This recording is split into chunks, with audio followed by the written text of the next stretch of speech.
Welcome to the Heart of the Matter podcast. I'm Junon. And I'm Susan Billings.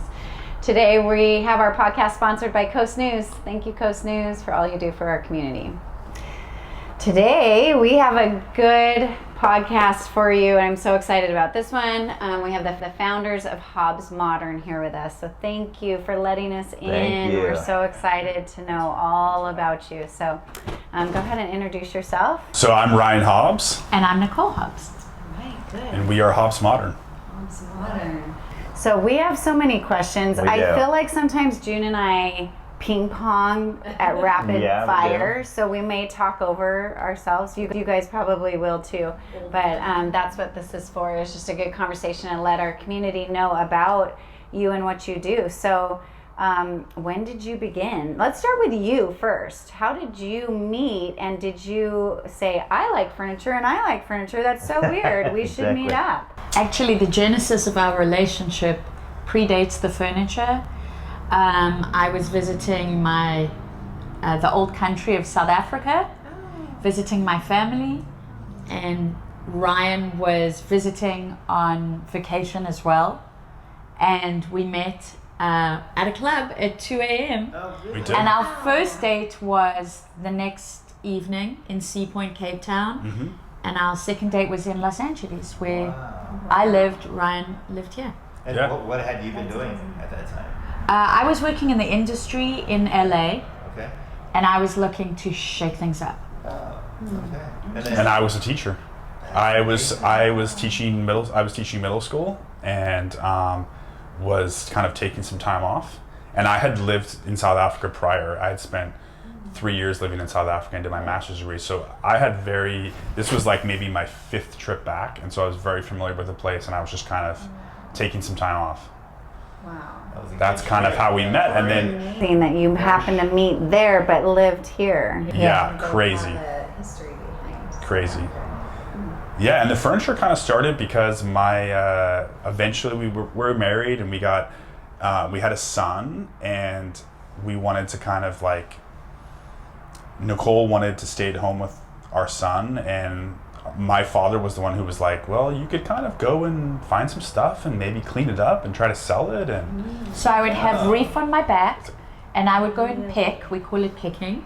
And we started off, we lived in a tiny little cottage in Normal Heights, and we would pick a piece, bring it home, do whatever repair, restoration. We are self-taught, so we have no background in wood or repair, and we would sell a piece, buy another piece, and I would do that in and amongst the play dates and the playgrounds and the mommy time, and yeah, and I got kind of tired of like working on stuff that was like a little not so nice, and I was looking at other people going, well, Chippy. where's all this nice stuff? I want to get some nice stuff, you know? and Ryan had that vision. Like, why are we finding cheap stuff?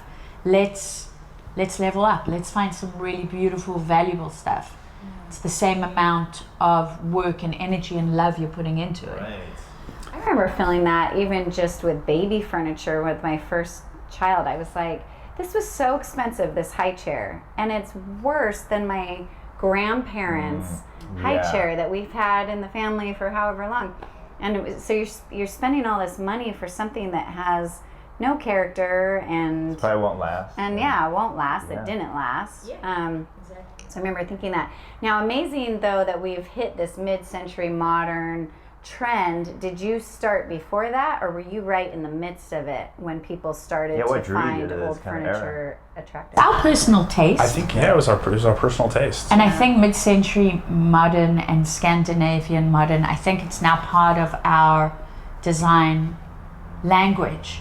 Yeah. You know, I think that if you watch TV shows, you'll see Eames chairs and Papa Bear chairs. You'll see Italian design. I think that we started pretty much in the middle of it. We had a little table and dining room set that was actually from that Nicole had, and that was like our first thing where it was kind of like, oh, well, what is this style? You know, that we really liked. Very clean. It was Scandinavian table with Scandinavian chairs. It was very clean design. And it was like, I like this style. Let's see if we can do more of this. You know, Right. that was kind of the beginning of it. So did you grow up kind of having kind of an interest in? No, but I realize now, like, I'm a total design nerd. Right. Like, I'm a total furniture nerd. You know, like I like love all the history and all the different designers, and I'm super interested in different designs and why things were designed a certain way.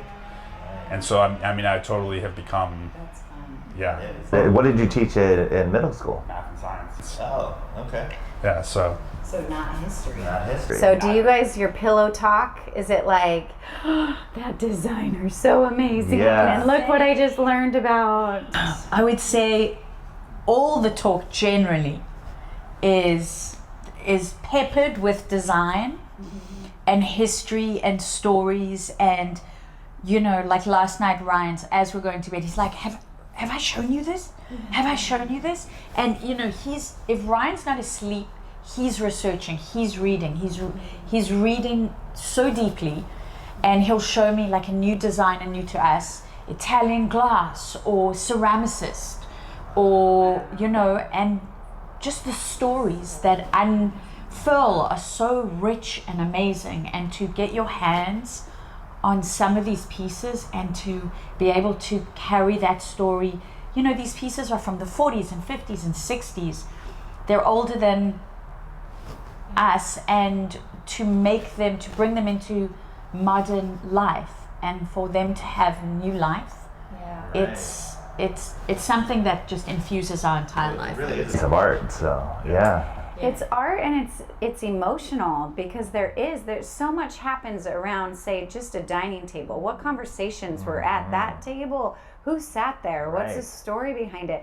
And you may not know the story behind it, but I love that it's restored to have new life and new families sitting around it. Or it's just, I think there's so much soul that people are tapping into more.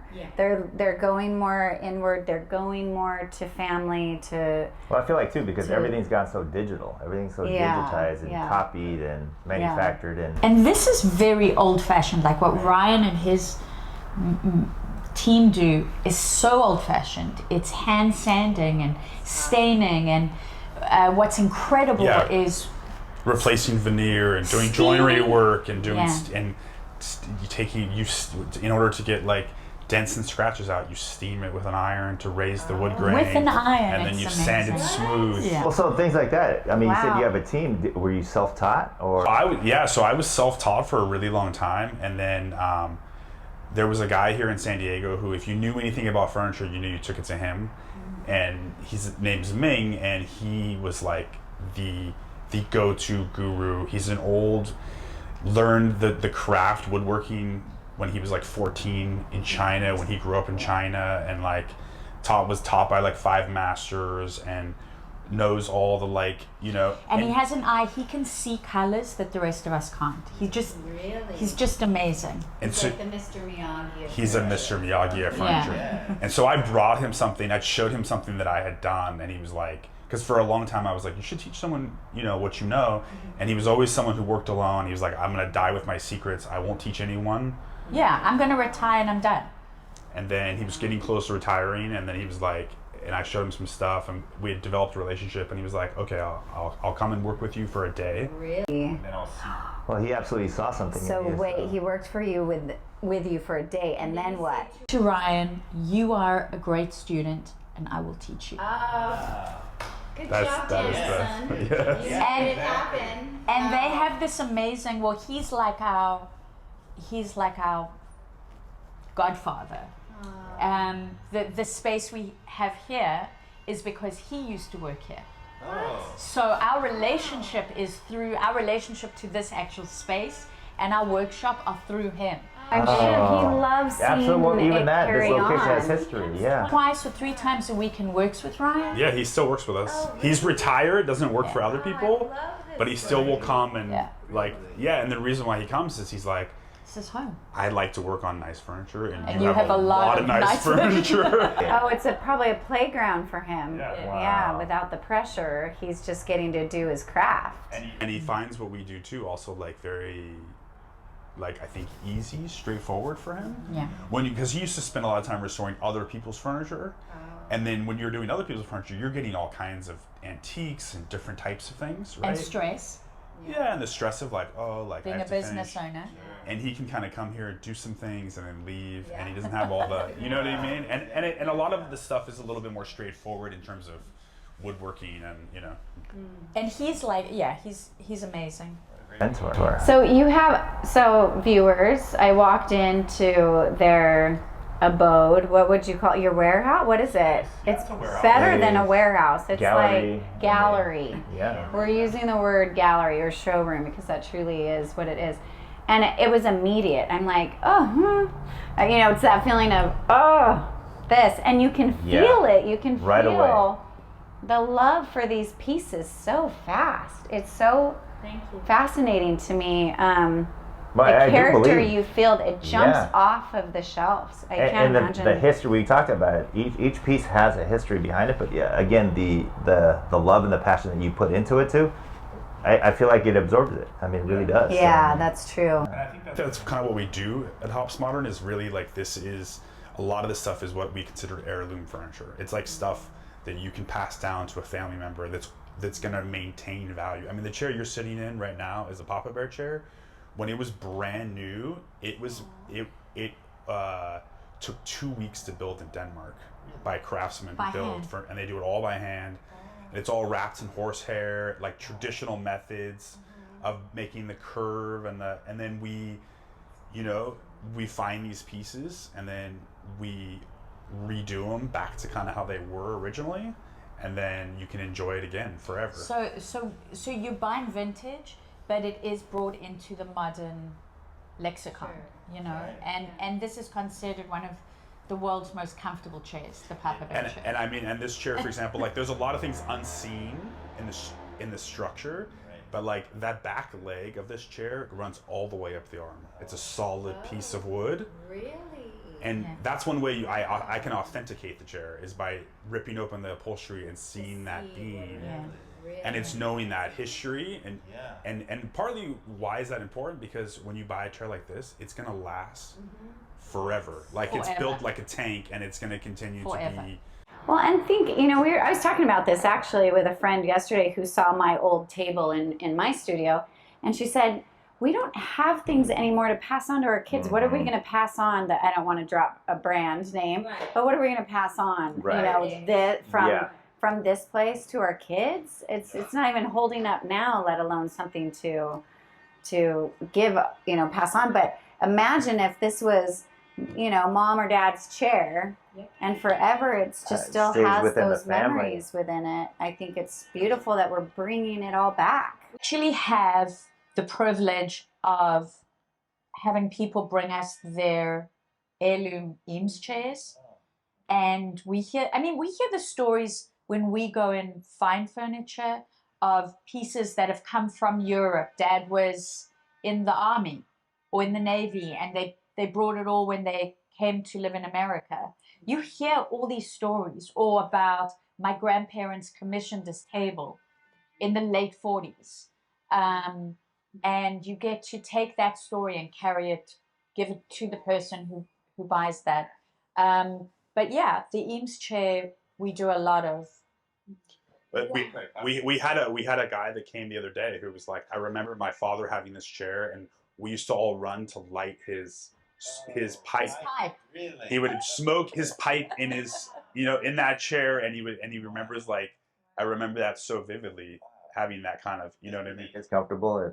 No offense against you if I fall asleep. I've done it before. It's because because of the chair. Not because guests were boring. Yeah. He fell asleep because he was getting his hair cut while we were interviewing the barber. That is amazing. And then we were like, Yeah. So it's a comfortable chair. But amazing how you're reaching really the world in your sales, more so than even local. Do you feel like that? I would say this year we've sold more to Australia, the East, and Europe than we have to San Diego. We have fans and clients and friends across the world, and we're very lucky that we're able to ship. It's almost as easy to ship to Paris or to London than it is to ship to the Bay Area. Really? Yeah. Wow. Yeah. And how do you get someone from Japan seeing a piece here? really robust website. 3 a.m. wherever you are. If you're in Italy, our website's translated into Italian, and you can go on. You can buy the finial chair you're sitting on. You can organize shipping. It's all automized, and yeah. I would say the other reason why that is sometimes. So we have like a varying degree of rarity in this warehouse, where in this showroom, where some pieces in here are maybe the only piece in the world that is currently for sale. Yeah. That particular piece, and then some pieces are not. So sometimes you have people who are in Singapore who are like, "That's the sofa I want," you know. So, for instance, the sofa that you loved when you walked in, the floating back, we had one with the designer's signed. It was signed on the wall mat, by the designer. and we did it in a white alpaca, like long-haired alpaca, just slightly. And it went to Singapore because he saw that and he was like, I know that's amazing. Sure. Yeah. It's a very Incredible. specific type of buyer, so I'm sure they Yeah. talk about their piece when they have dinner parties. They'll talk about Yeah. at least where it came from, the history. So it just creates, I'm sure, a lot of referral business. Wouldn't it be great if it is what people do, but when they can talk about their furniture, Yeah. just you're bringing a new flavor to people's homes where now the furniture is the talking point. I think that's so beautiful. And you can also boast about the fact that you are recycling and upcycling. Sure. You're not Sure. putting, Yeah. all of this stuff, all these pieces, besides having stories, have lived longer lives than most of our clients. But the stories are interesting. Like this chair, going back to this chair, for example, like this chair, this designer designed 100 chairs in his lifetime. He would draw them from all angles. He knew how to build them himself, and then he would live with it for years before he decided And it's he would ready for adjust. production. Yeah. And he was one of the first people to study ergonomics with a doctor to figure out how the body sits properly. And then he went and he was like, this in particular chair, he never named his chairs. This chair is called the Papa Bear chair because a member of the media, when he was doing a furniture exhibition, was like, it's like having a bear grab you from behind. I see it. This is now the Heart of the Matter official. I feel a little chair. jealous. I feel Yeah. a little bit jealous that you're sitting in that. Well, the chair you're sitting in, Let's talk about this. what's amazing about this chair is it floats. It's by a designer, Finul, who is considered the bad boy of Scandinavian furniture design. And he's the bad boy because he, unlike Hans Wegner, he couldn't actually build anything. Yeah. He didn't know how to build it, and he wanted to become an artist. And his father was like, being an artist isn't practical enough. You need to do something more practical. So he went and became an architect. Really? And then he wanted to basically make his chairs look like art. And so he wanted everything to kind of float and have an organic curve very to it, sculpted. to be sculpted. Like the arms on this are very thin. The thinness of this arm. Yeah. And so he wanted to sculpt wood. And so he would have cabinet makers that would make it. Yeah. But he's really interesting too because he was one of the first people to think about open plan living.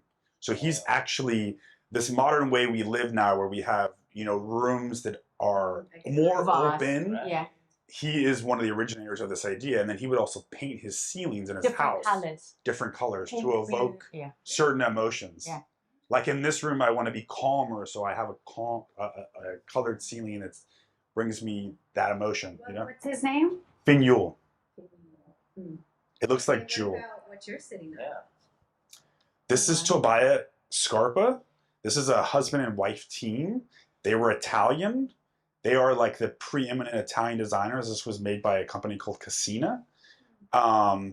Oftentimes you'll see copies of this, but very rarely is it the Equaled because it's just such a soft little like kind of marshmallow. Our son calls this the marshmallow couch, right? It's like sitting on a and really what you can't see is the back has metal that's really beautiful. Yeah, and it has this beautiful like kind of layered leather. But we kind of put this in contrast to these chairs because this is like the button down tuxedo, and this is like the rock star seat. This is like Mick Jagger's chair, I love I the husband wife. I mean, Right. that's fitting. Yeah.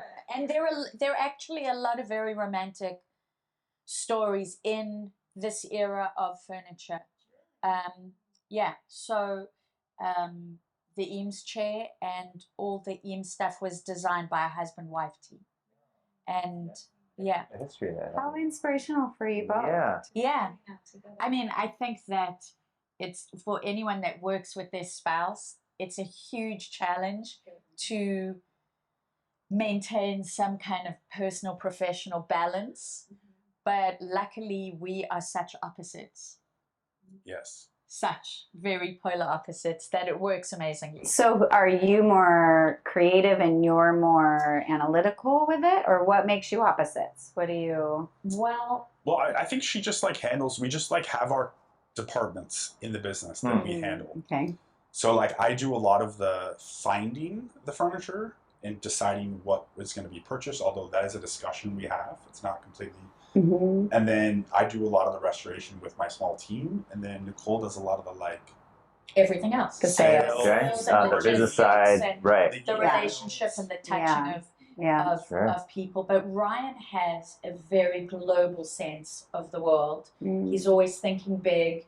He's just a big thinker, and I am very much in the moment. Yeah. Very much of the now, in the present. Yes. It's a great balance. Yeah, that is. Yeah. So Ryan is the one picturing where we're going to be in 10 years, how we're taking over, and what that's going to look like, how we're growing right. our business. We would really like to be like 3 times this size or 4 times. Oh, we really? will be Sure. 3 times the size. They will be, right? But Absolutely. it's just a question of what the next step is, and I'm more exuberant and emotional, but also very conservative. So that we're very different in that way. Right. So when you go shopping or picking, when you're Yes. picking, yes, where do you go? What are you looking? Is it globally? That's Is a it great local? question. Is that a secret? For Yeah. example, No, it's not a secret, but it's like anywhere that furniture is being sold, I am looking for. You're going to be there. for Okay. example, this week we have had 7, 8 people reach out to us.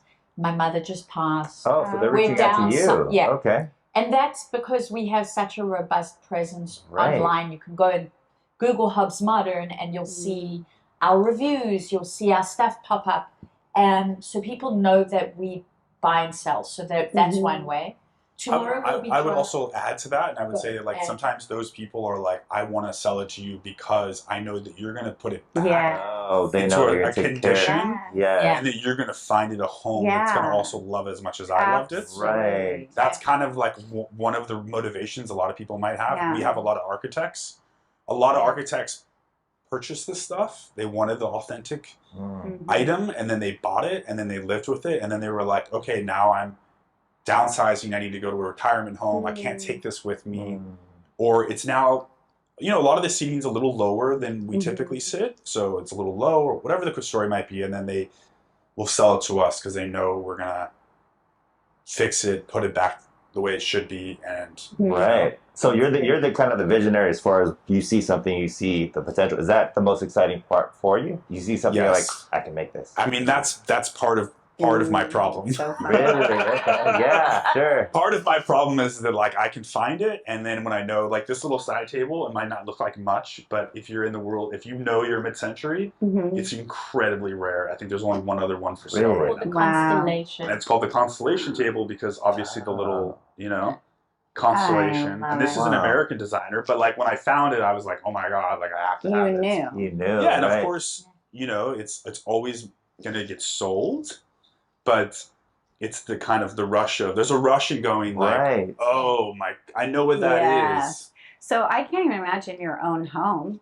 I mean, how do you not bring home every piece and We say, we used want to. this now? We used to cycle through pieces because we started out as a home business. Oh, okay. And we started out working from our garage. So it was a very short trip from the garage to our front door. But now, the stuff is valuable. Right, sure. And with a 10-year-old son Sure. and 2 cats, we have some pieces that are very, very beautiful. We have beautiful pieces. I would also add that we in the beginning, it was like very much like a limited mentality of like, oh my God, we have to get that thing. If we don't, we'll never see it again. No, you're never gonna. The lack. Right. The lack. And now Yeah. it's more of like I found this, and I'm gonna find another one. You know what I mean? It's not for me. That's how I feel now. There's an abundance, and I can find it. Now, there are people who follow us and know us. We have an architect in town who he walks through here every once in a while, and he's just like, I just don't understand where you get this stuff from. Right. You don't, this is not something you find all the time. And I'm looking, you know? Right. I almost feel like the furniture finds you. I was going to say. That's exactly you're right. attracted because you're living in a state of abundance. Yeah. It finds you. That is one problem wonderful. we do not have in our business is finding pieces. Mhm. Like we could have 12 places this size full. Right. Right. That's not a problem at all. So if you were to market, who is your greatest client? Like, are you wanting individual families? Are you wanting designers? Are you Like collectors? Yeah, right? collectors. Yeah. Who are you marketing? There are types of people. Firstly, someone who has an eye for detail. This is very pleasing furniture and design for people that look and see. For instance, that chair you're sitting on, it has so many beautiful details. You're never going to get tired of it. Right. Every moment has been so well thought out. So we have sold to a lot of surgeons, a lot of people whose jobs are detail-oriented, right? Detail, Interesting. careful thought. Sure. Highly educated people that are at the top of their games. Mm-hmm. They want the best of the best. Yeah.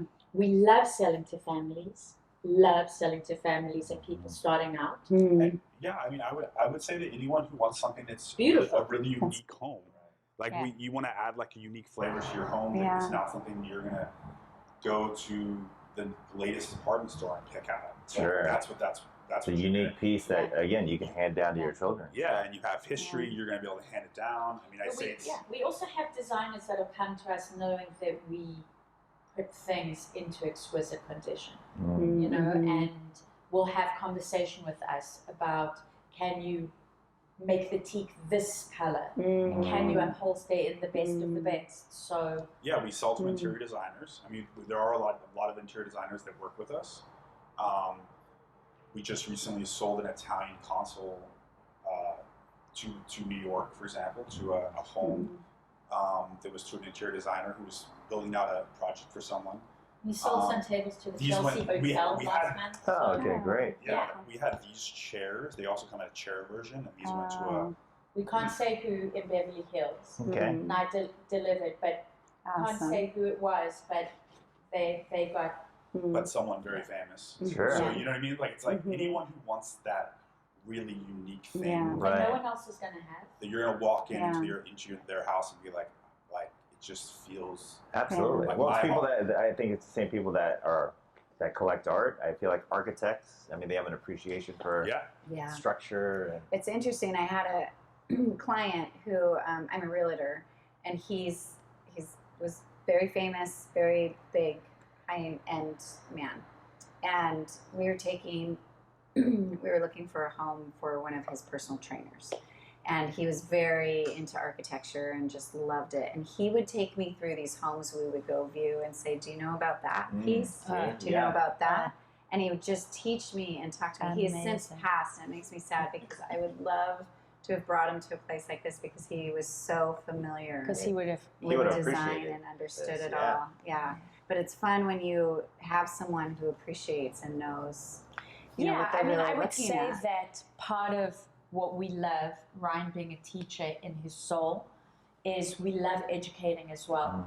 People come in and say, why is this chair this price? I can go and get a lounge chair for a third of the price. And there are very good reasons why the pieces are valued at what they're valued Because it's a value. Yeah. It's the worth of the piece. Yeah, and we've started opening up on Sundays. Like, we used to always be a by appointment only, right? Because most of our business, honestly, is restoring furniture and photographing it and putting it up on the web and that kind of thing. we've wanted to now open up so that people can come in, because there's a lot of people who are curious about understanding. Mm-hmm. There's a lot of people in San Diego who've never seen an authentic Eames chair or seen an authentic Poppy chair. And for me, it's important, like sit in everything. Yes. Feel what Yes. this It is amazing constructed chair, sofa feels like. What a great educational piece. I mean, it's something that you could be doing, and you are doing for the community.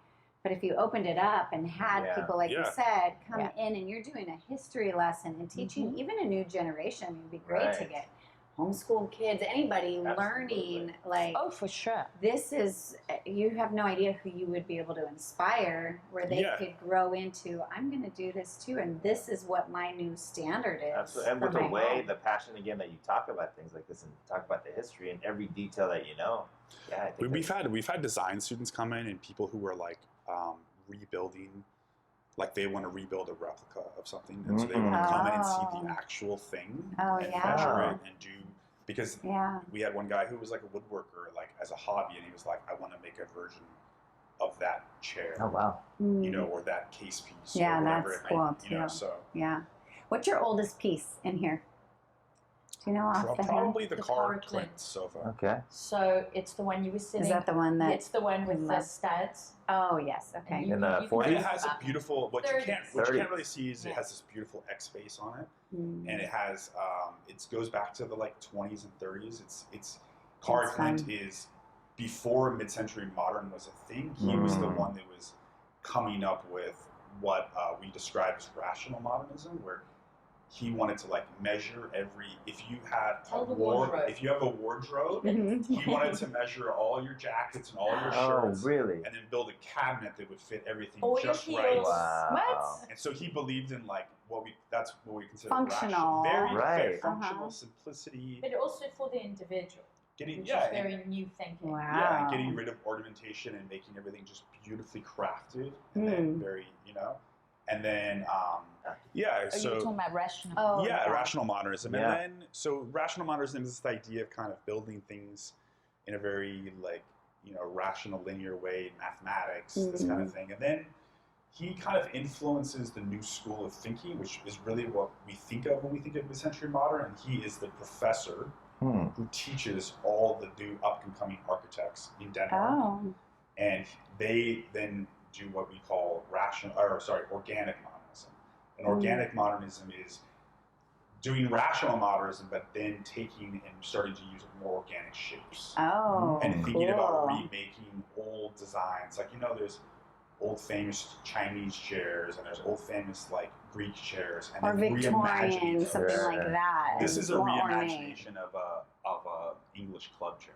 Oh, okay. It's a modern take on that, and so a lot of these guys were thinking about how can I take the old and put it into the new, right? Yeah. Wow. That's amazing. Yeah, and this is like a very much in common. And then like the Americans, like Ray and Charles Eames, become interested in bending plywood, and they bent plywood because they were trying to make leg braces for the military during the war. That's the history behind it? Really? Because the military was using a metal brace, and so if you know there was the shrapnel would get into the leg, and so they started to go, okay, well let's bend plywood. Wow. To then do it, and then Ray and Charles Eames are both industrial designers and architects, and then they go, okay, the war's over, now let's transition into building furniture. Cool. And they wanted to build furniture that was for everyone, for classrooms and universities, that was communal, that was accessible. Yeah, everything was supposed to be accessible. You could change the base of it, and it would put it in a laundromat, in a university, in a school, and that's when you start seeing bending fiberglass. You also see fiberglass, bent shells, new materials being used. And then the Eames lounge chair, which we do a lot of, and we restore them for people, and we make cushions for people, and we find them and restore them. That is the chair that becomes the culmination of all their ideas, and they put it into that chair, and that becomes their first luxury item. And it becomes the most. It now is one of the most iconic chairs of American design. In museums all over the world. Right. Okay, so I'm really curious about the wood, the grain on these pieces. You were mentioning earlier to me the spacing of the grain Yeah. indicating Like the aging. the age of the Yeah. tree, which, hello, we should all know that. I didn't. Maybe. Did you know that? I would love Okay, to. I didn't know that. I would love I to mean, get of an course I estimate knew and that's flip how it it's over. aged, Yeah. but I've never looked at a piece of furniture and Yeah, thought, oh, right. this is an old chair because of the grain. I've So never if done you that. went to one of the modern furniture stores that had wood furniture now, and you looked at even a modern Eames chair, you would see that the wood and the stripes, the grain is very flat, Okay. personality-less. And I think the world's divided between those that love vintage and love new. Mm-hmm. And Sure. so obviously there's a huge portion of people that want new. Yeah. But what we love about the old wood is that it has personality. The grain Right. is sometimes fiery in the case of a rosewood and black. Oh. In walnut, it's Yeah, you have bigger growth rates. Sure. yeah. But it really comes from the fact that a lot of these pieces were, when they were building them, they were cutting down trees that were hundreds of years old. Wow. So you might have a piece of Burmese teak, like the piece in front of us, that was hundreds of years old when that tree was cut down and put into furniture. Wow. And you just can't get that kind of tree anymore. No. Like that stuff, a lot of That's stuff's been cut true. down. And that's kind Yeah. of why, you look at modern furniture and a lot of it's made of like what we consider farm raised, and it maybe has been raised for 5 years, and that might be 300 years old. And so Oh my the grain and the goodness. depth of grain and the look of it is different than anything the modern furniture really has. That's when- fascinating. And when we find pieces that are old, and Ryan removes the old finish and cleans it up and sands and stains it, the new modern way of doing it for us is to reveal that brick. Sure. Oh, yeah. sure. So the finish Yeah. is very see-through Yeah. and lets the word sing. Yeah. Ah. And then there's some wood in good. here too that is, like in the case of Brazilian rosewood, where there are case pieces and chairs here, and that Brazilian rosewood can't be cut down anymore. It's considered an endangered Oh. species. But back in the 40s and 50s, it was getting cut down a lot because people love the grain of it. They love it also because it has like natural characteristics, like termites don't like to eat it. It's a Ah. super hardwood, so it can withstand a lot of damage. Really? And still like be fine. It can handle a lot of like stress. And the Eames lounge chair is made in Brazilian rosewood, which is why there are people who still want the old ones. Of course. Because the old ones Because are it's limited now. Yeah. what we have in Brazilian rosewood is what we have in furniture, and Yeah. that's This is amazing. So, out of all the pieces that you've worked on, what's your favorite? Is it Indonesian, Brazil, Norwegian? Where do you feel like your personality is drawn to? In what part of the world do you just get excited? Even if you were to go visit there and you're like, Right. oh, look Right. at here. That's it a all hard one. is. It changes, and I think it's like anyone's taste, whether Depending it's in upon the type. fashion, cars, rolling, Oh, like okay. Sure. as you develop and you get deeper and deeper into design, I think that your taste changes. Sure. And for us with access to so much design, I think it changes. Right. Yeah. I don't know. Do you have a? I think for me, it's like I'm always learning. I'm always learning like the new designer, the new design I hadn't seen before, or I have a hint of, like for me, I just bought some dining room chairs. I can't even pronounce the Italian designer's name, but I mean like that person's just gotten on my radar. Yeah. Something special, Sure. and so that now is like my thing. Yeah. One of the big ones I love right now is George Nakashima. And George Nakashima was an American designer, Japanese American designer, and he believed he was an architect who was trained at MIT and wanted to. He became a furniture designer and builder because he wanted to have a tree live on forever. Oh. He felt like it was the only way that you could actually. Best way. The best way was to build good furniture, honest furniture, and a tree could live on forever. And so he's That's beautiful. he is what we consider the studio craft movement in America, which is Okay. stuff was hand built only by him and in small batches, custom made usually. So You if would you were a choose customer, out. Right. you would have ordered and said, I want this chair, I want Right. this table. And Wow. he would have built it for your nook or your space. And you would have gone out and you would have chosen with him the slab of wood you Wow. wanted. Oh Amazing. my goodness. And it was all hand built by him. And so his stuff is becoming incredibly collectible. Sure. Wow. And so he purposely would leave things like chisel marks on stuff and pencil marks. His little mark. And he did a lot of Japanese joinery. And he learned how to woodwork in a Japanese internment camp Wow. during the Really? World War II. Well, when they you had a piece in here, don't you, of his? Didn't We you have we have one or several. two, yeah. We have Oh, several he's here, Nakashimas. up Yeah. here. Yes. And you can feel Wow. the hand, that it's hand tooled, that Sure. it's not done by machine. Have you personally met some of the pieces you had here? Have you personally met any of the designers?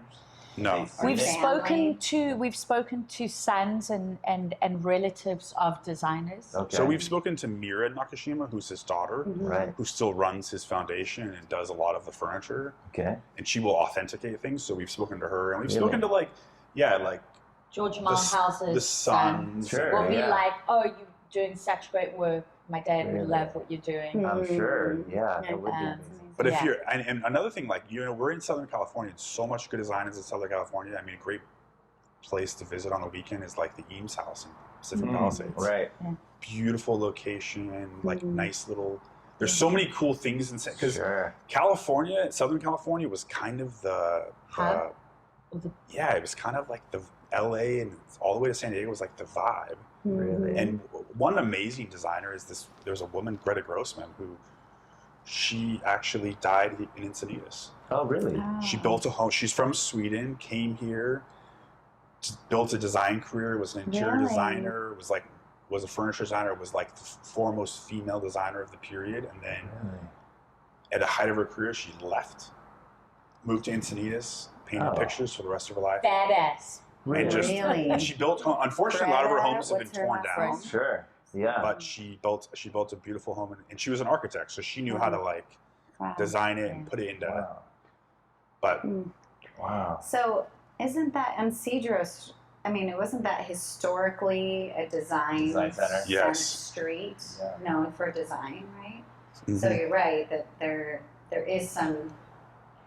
I mean, this is the Mecca, really. there is a lot of good design in California. Yeah, but a great place where people are looking for that. They know their quality and they know what they're wanting. So, yeah, you're sitting in a great space. Yeah. Yeah, we Which think you so. love. Absolutely. Yeah. Yeah, that passion's there for it. So, what, like currently with the furniture designers, like what is the style right now? Because I know there's been a big push to kind of go mid-century modern. It's kind of retro, vintage. Like what is current, I guess, American style? I would say that right now there's such a mix of different eras, different materials, because we have access to everything. Yeah. When this stuff was being made in the 50s and 60s, you might, if you were a young married couple, buy an entire house of Drexel Declaration, of walnut, the same china cabinet and dining table and chairs. And now I think that we want our houses to reflect our lives, our individuality. We want to have hard and soft. We want to have bright and peaceful. And so I think that there are a lot of different styles that I think that's the modern American way, is having a piece that is old next to something new, something from your travels. Because it speaks to, we're It building does. our houses based on soul Yeah. now. What does it mean Yeah. to me? And Right. we're more authentic, I think, within ourselves. Yeah. And we're wanting authentic pieces. One of the best compliments June has ever given me Wow. was in my house. It's a 1940s house, and the wood, the flooring is all different, pieced because of just repair or rebuild it, whatever, Right.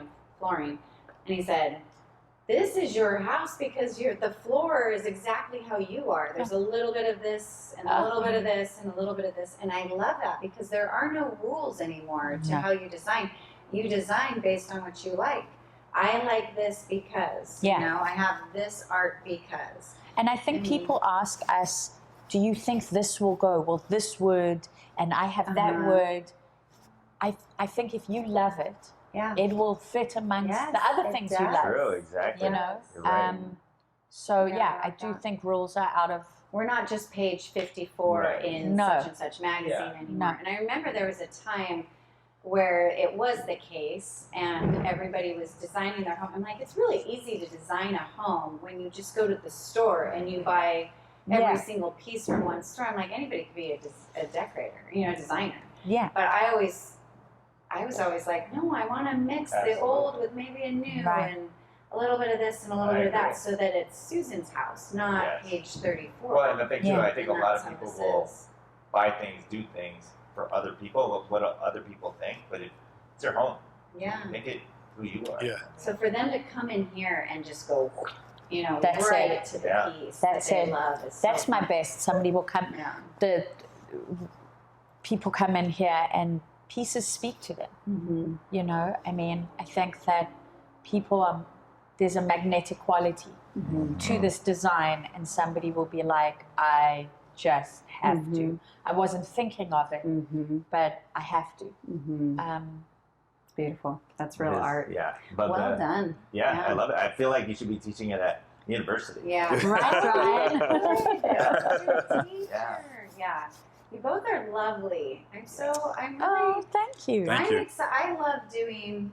I love doing these podcasts because we could be talking to a Navy SEAL and all of a sudden I want to be a Navy SEAL. Now I want to I'm start like, studying. I want to be in this world. So thank you for sharing it with us Of and course. bringing it to us and our community, that we get to have a little bit of this authentic piece you're offering to everybody in our. Yeah, Thank absolutely. you. And I'd love to invite everybody who follows you to come and visit us, Okay. consider our home their home. And Ryan is an amazing teacher, and we're always open to educate and show people around. There's no pressure except to come and see and enjoy and learn. Yeah, absolutely. What's the best way for people to find you? Your website? What's your website? hobsmodern.com, our Instagram account. You can Google us. We're pretty easily found on Google. Okay. We're open on Sundays Okay. between 11 and 3, so you can always stop by. So and they just come check it in out. here. They come right Yes. here. Okay. Yeah. Yeah. And Ryan's always working across at the workshop, or You can come during the week, and we're happy to show you stuff. We're just oftentimes working in that other space. I'm sure you're excited to work. I think that's the beautiful thing too, and why we call this the heart of the matter is we really want people to step into their purpose and why did they create the business that they're creating? What's the heart behind it? And we really do feel that here. You probably wake up in the morning excited to go to work because you're living your purpose. Well, their pillow talk is about Their pillow art, talk is furniture. about history. it's about history. Yeah, furniture history. It It's is. amazing. It is. It's Thank you so inspiring, and much. we really- Thank you. Yeah, And we thank really you. appreciate you having such curiosity about us because, you know, I would say our business, we're so in it. Sure, you just focus. We're yeah. just Yeah. focusing on finding, making beautiful and getting Sure. out there, and it's just Yeah. great to be able How to. did you find the group? Did you? Oh yeah. How did you find the group? I met somebody who said, you have to come. Oh, okay. Yeah, Great. because I remember when you Yeah. first came, Right. and he's been talking you up over and Aw, over. thank on you. I follow YouTube you. to Hobs Yeah. on. Thank Yeah, you, yeah. thank you. So Yeah. yeah. Yeah. And I'm oftentimes working with Ming on a Friday. So Yeah. Ryan, Maybe I have to it's move that. religious for Ryan. That's okay. partly Can why you I'm not keep there on a doing it? Friday. Keep doing Not that. partly, 100%. Yeah. It's That's religious, his commitment That's to good. Ming and him. It's Yeah. father, son. Well, come when Love. you can. Yeah. Friendsgiving, any Yeah. extra events. Thank you. that It's we an have, which amazing we group. often do. I'm excited Yeah. to be part of it. And that everybody truly does want to support our local founders. Especially So, good people that have a passion for what they're doing. And I mean, Yeah. again, the story behind this is yeah, really truly great. inspiring. Really Yeah. great. Yeah. Thanks for having Thank us. Thank you. Thank you so much. So you can come to Hobs Modern. We'd love to have you at the group as well on Fridays at 9 a.m. at the Market Space. And make sure to like and subscribe on Spotify and YouTube. And Yeah. if you're interested in sponsoring the podcast, feel free to contact us. Thanks for tuning in. Go check out Hobs Modern Thanks website. again. Thanks. Design.